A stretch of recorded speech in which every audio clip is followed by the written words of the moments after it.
কোথায় বাড়ি তোমার? বাবুপাড়া। হলদিবাড়ি বাবুপাড়া। কোন ক্লাসে পড়ো? Class 11 class 11। এজ কত তোমার? আমার এজ এখন 17। 17 মানে 17, তাই তো? ওয়েট কত আছে? 63 কিলো। 63 কেজি ওয়েট আছে।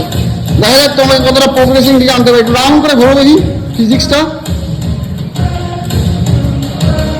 আচ্ছা ঠিক আছে।